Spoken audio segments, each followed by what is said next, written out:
गुरु प्यारी साध संगत जी, आप सभी को प्रेम सहित राधा स्वामी जी महाराज फरमाते हैं, जैसा कर्म करेगा प्राणी वैसा फल पावे। माता पिता के पुण्य और पाप भी संतान तक आवे। साध संगत जी, आज की जो कथा मैं आपके प्रेमी हृदय के आगे रखने जा रही हूँ, वह सिर्फ एक कहानी नहीं, बल्कि आत्मा को जगाने वाली, भक्ति के मार्ग की गहराई को दर्शाने वाली बोध कथा है। यह कथा एक ऐसे बालक की है जो अपने पिता की मृत्यु के बाद संकल्प करता है कि वह स्वयं यमपुरी जाकर अपने पिता को वापस लाएगा। लेकिन यह यात्रा केवल लौकिक नहीं, आत्मिक भी थी। यह यात्रा भक्ति, सेवा, करुणा और गुरु कृपा से भरी हुई थी। तो चलिए साध संगत जी, प्रेम भाव से इस आध्यात्मिक यात्रा को आरंभ करते हैं। बहुत समय पहले की बात है। एक ज्ञानी महात्मा, जो ब्रह्मज्ञान में निपुण थे, एक छोटे से आश्रम में अपनी धर्मपत्नी संग निवास करते थे। उनका जीवन शांत, सादा और प्रभु सिमरन से परिपूर्ण था। एक दिन उनकी धर्मपत्नी ने पूछा, स्वामी जी, क्या यह सत्य है कि माता पिता के कर्मों का फल उनकी संतान को भोगना पड़ता है? महात्मा मुस्कुराए। उनकी आंखें जैसे किसी अंतर की ज्योति में डूबी हुई थीं। उन्होंने कहा, हे प्रिय, जैसी सत्यता इस बात में है कि आत्मा को अपने कर्मों का फल अवश्य मिलता है, वैसे ही यह भी सत्य है कि माता पिता के कर्मों का प्रभाव उनकी संतान पर पड़ता है।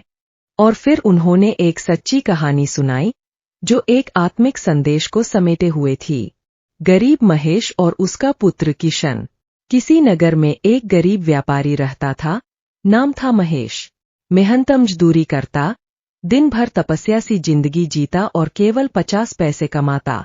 उनमें से कुछ पैसे वह रोज दान करता, न किसी स्वार्थ से, न दिखावे से, बस भक्ति भाव से, सेवा भाव से। महेश की पत्नी एक सच्ची संगिनी थी और उसके साथ एक पुत्र था। नाम था किशन। जैसे जैसे समय बीतता गया, महंगाई बढ़ी, मगर महेश का दान करना न घटा। एक दिन किशन ने पूछा, पिताजी, जब हमारी हालत खराब है तो आप दान क्यों करते हैं? महेश कुछ नहीं बोले, लेकिन उसकी पत्नी ने कहा, बेटा, यह दान तेरे ही लिए है। यही सत्कर्म तुझे सुख देंगे जब तू दुख में होगा। अचानक हुई मृत्यु और आत्मा की यात्रा। एक दिन महेश की मृत्यु हो गई। एक काले सांड ने उसे मार्ग में मार डाला। उसकी आत्मा चली गई यमलोक। किशन और उसकी मां रोते रहे। भूखों मरने की नौबत आ गई। किशन ने कहा, मां, मैं यमराज के पास जाऊंगा और पिताजी को वापस लाऊंगा। मां ने यह बात हंसी में उड़ा दी, पर किशन का संकल्प दृढ़ था। रास्ते की आत्मिक परीक्षाएं। यात्रा शुरू होती है। किशन का रास्ता कोई साधारण मार्ग नहीं, बल्कि आत्मिक चेतनाओं से भरा हुआ था। एक बरगद का पेड़ बोला, मुझे मोक्ष क्यों नहीं मिलता? 2 इच्छाधारी सर्प, मैं चल नहीं सकता, मैंने क्या पाप किया? 3 प्यासे किसान का कुआं, कुएं में पानी क्यों नहीं आता? 4 तालाब की बतख, मैं मुक्त क्यों नहीं होती? 5 मरा हुआ बगुला, मेरा शरीर न सड़ता, न गलता क्यों?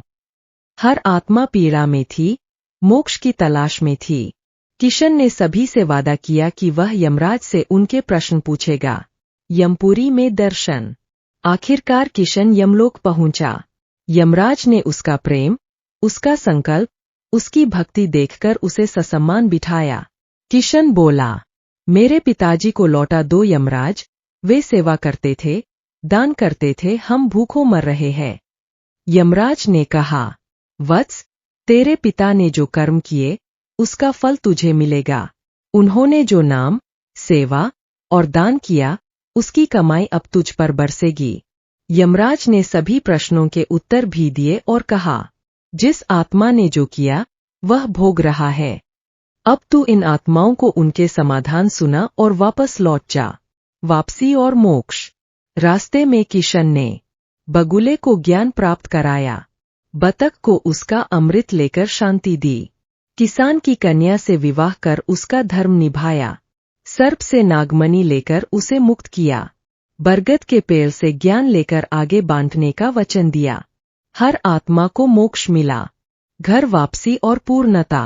किशन घर पहुंचा, मां से लिपटकर रोया। उसने मां को सब बताया। मां के नेत्र भीग उठे। महात्मा ने कहा, हे प्रिय, इस प्रकार से किशन को उसके पिता के सत्कर्मों का फल मिला। उसके जीवन में समृद्धि आई, सम्मान आया और अंततः वह भी आत्मज्ञान की ओर अग्रसर हुआ।